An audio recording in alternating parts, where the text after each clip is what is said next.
On May 19, 1946, André René Roussimoff was born into the world in Coulommiers, France.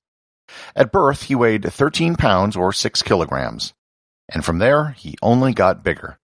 He eventually topped out at 7 feet 4 inches tall, weighed 520 pounds, and became a worldwide phenomenon as a professional wrestler and actor. He is one of a few human beings to whom the adjective legendary can truly be ascribed. Today, people still speak of his incredible feats in awe. Learn more about André the Giant, the eighth wonder of the world, on this episode of Everything Everywhere Daily.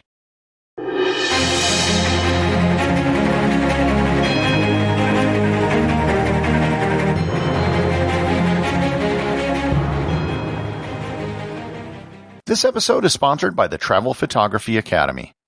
In 2007, I sold my home to travel around the world. I bought an expensive camera that I didn't know how to use and took a bunch of terrible photos.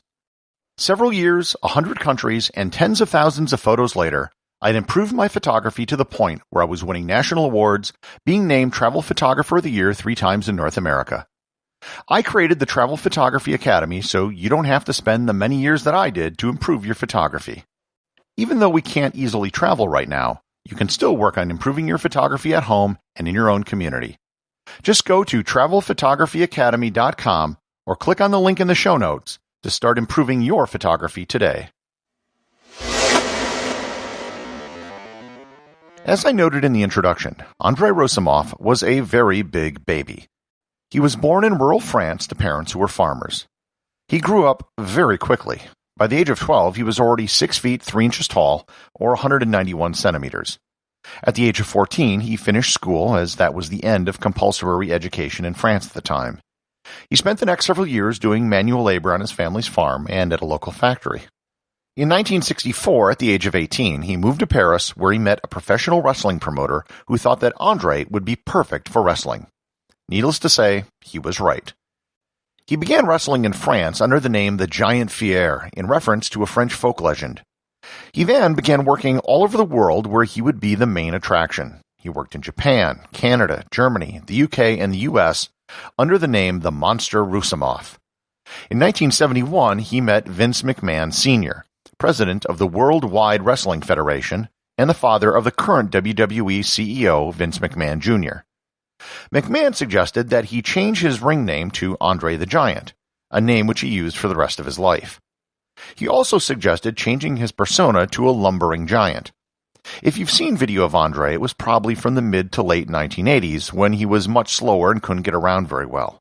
However, in the early 70s, he was actually extremely athletic. It was also around this time that André was diagnosed with a condition which made him so large: acromegaly. His pituitary gland basically overproduced growth hormone, which is what made him so big.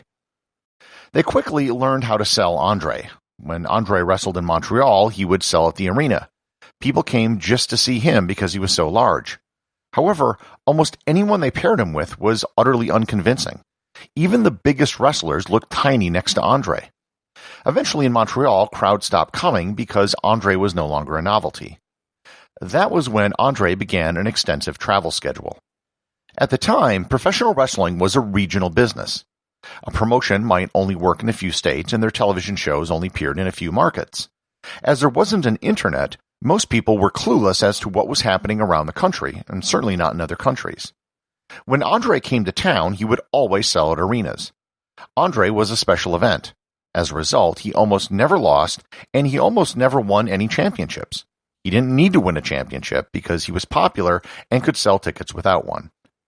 It was living on the road and traveling between towns that the legend of André the Giant was born. It's hard to express on a podcast just how big André was. André was 7'4" or 7'5" at his tallest. If André had played in the NBA, he would have been one of the 10 tallest NBA players in history. But he wasn't just tall, he was big. Many of the extremely tall NBA players in history were also very skinny. See Manute Bol or Sean Bradley. André maxed out at about 550 pounds. When he was in the ring, other wrestlers who were otherwise large, burly men would be treated like rag dolls by André. Even though the matches were predetermined, André could still beat you up pretty bad in the ring if he didn't like you, and there wasn't much he could do about it because he was Andre the Giant. Andre's size was an issue when traveling. Nothing fit him. When he flew, he had to take up 2 seats in first class just so he could fit. All of the beds, showers, and toilets were too small for him. He literally couldn't go to the bathroom in most airplanes. When he was in Japan, taxis would often refuse to give him a ride. One time, he hid around a corner while another wrestler hailed a cab.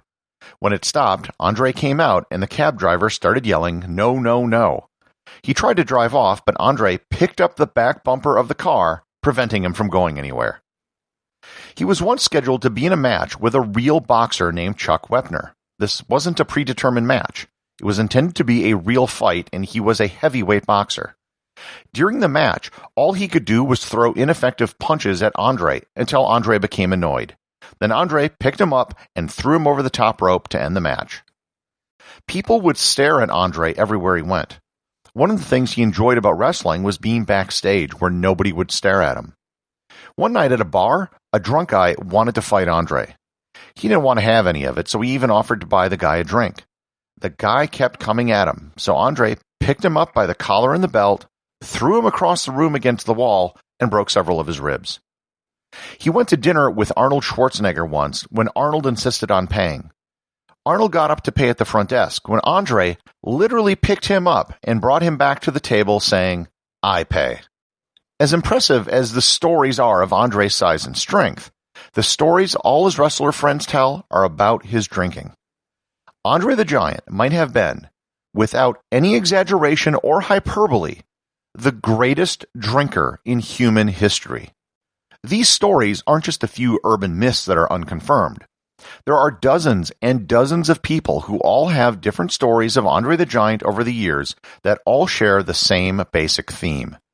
Whenever people went drinking with Andre, they would document the amount of alcohol he consumed because it was so much. Andre would consume on a daily basis about 7,000 calories of alcohol. He said it took him 2 bottles of vodka just to get warm. Hulk Hogan reported that Andre once consumed 108 beers during a layover at the Delta Lounge in the Tampa airport. During a bus trip in Japan, Hogan said he consumed 12 bottles of French wine within 3 hours. On a flight from Chicago to Tokyo with Ric Flair, he drank all of the vodka on the plane. On a flight from Miami to Dayton, Hillbilly Jim and Andre drank 56 tiny airplane bottles of vodka on the short flight, and Andre drank 50 of them. Gerald Briscoe confirmed that Andre would drink 6 bottles of Portuguese wine before he had a wrestling match. One night there was a last call from a bartender, so Andre ordered 40 vodka tonics. The bartender just gave in and stayed until Andre was done drinking at 5 a.m.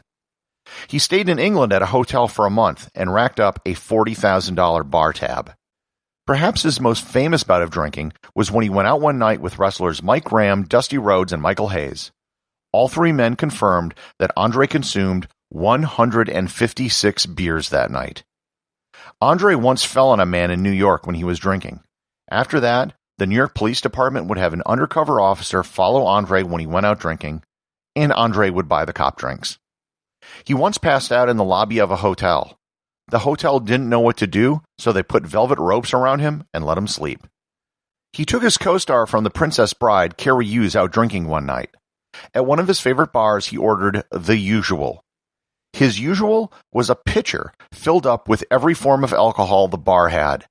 The pitcher fit in his hand like a drinking glass would fit in most people's hands.